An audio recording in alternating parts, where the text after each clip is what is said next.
from Michael Kugelman. He's director of the South Asia Institute at Wilson Center. He's joining us from Washington, D.C. Thank you very much indeed for being with us. My first question was going to be, what can Narendra Modi offer Donald Trump in order to try to avoid these tariffs? I've just seen a line that's come out on the agencies, Trump announcing that India is going to be purchasing US oil. I would imagine that is one of the first parts of this deal. Right, absolutely. And India's government has actually been very clever. It's publicly signaled its willingness to reduce tariffs, to buy more American oil, and also to take back a number of undocumented Indian immigrants in the U.S. And these are all things that Trump is looking for many countries to do. So I think that by preemptively putting out that message that essentially India is willing to make concessions to Trump on these issues, India has put itself in a position where it's not going to be hit with especially hard tariffs. And indeed, we do now know that Trump has announced reciprocal tariffs across the board. But by across the board, I mean, with countries around the world. We don't yet exactly know just yet how this will impact India. But I do think the fact that New Delhi has been so clear about its willingness to make concessions, and let's be very clear, I mean, India did reduce a series of tariffs earlier this month when it announced its new budget. It made that quite clear.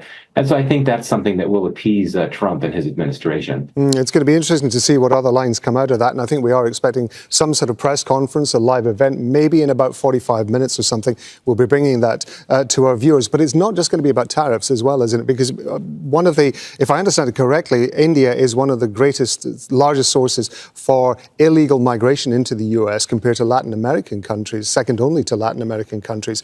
We have seen already, of course, a US flight taking shackled Indian migrants back to India. One would imagine that's going to be in the agenda as well.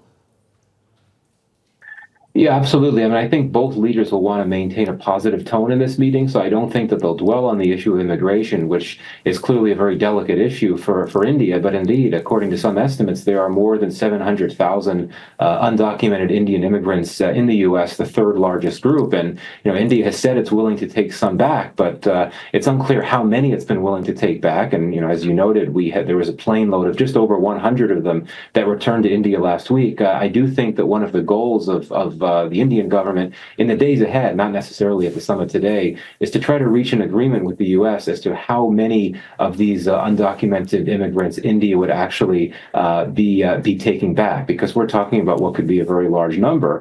And this is something that will be very delicate for India to navigate in its diplomacy with the Trump administration. At the same time, there's a certain amount of leverage that India has in this, doesn't it? Because if I understand it correctly, also, India supplies a great number of highly qualified migrants to the United States under, I believe it's the H-1B visa. There was a pushback, I think, from Trump's base over that, but Trump seems to be willing to keep that.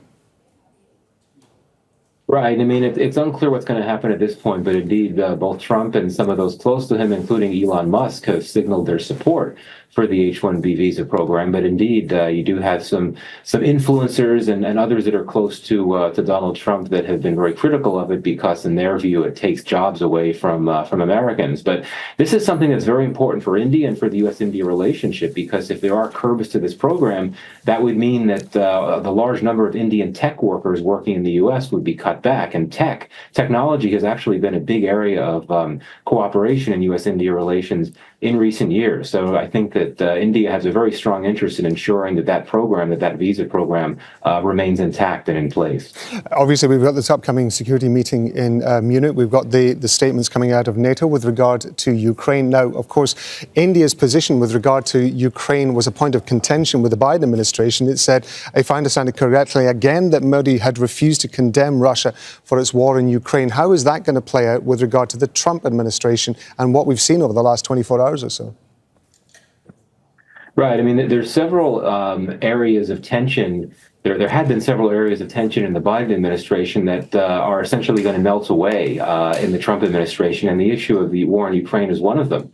It's quite notable that Trump and Modi actually share a very similar view on the war in Ukraine. They both refuse to criticize or condemn Russia or Putin for the war, and they've just said repeatedly that the war has to end. And indeed, Trump reportedly had a 90-minute phone call with Vladimir Putin yesterday, in which Trump indicated that this could be the beginnings of an effort to begin to wind down the war. And I suspect this is something that will come up in Trump's meeting with Modi, because Trump will know that Modi himself has called for an end to the war. And there had even been some discussions in recent years that perhaps India could be a mediator because of India's very close special relationship with the Russians and with the Russian government. So I think that this is one case where the U.S.-India relationship is going to be in a pretty good place, I think, in the Trump era. And I think one reason for that is that there will be some tension points that will disappear, tension points during the Biden administration. And again, I think that this issue of the war in Ukraine and also the issue of India's friendship with Russia, it's not going to be as much of an issue. Trump has a much more restrained position toward Russia than Biden and his administration did. It's going to be interesting to see what comes out of the meeting that's going on at the White House at the moment. But for now, Michael Kugelman, thank you very much indeed for your time.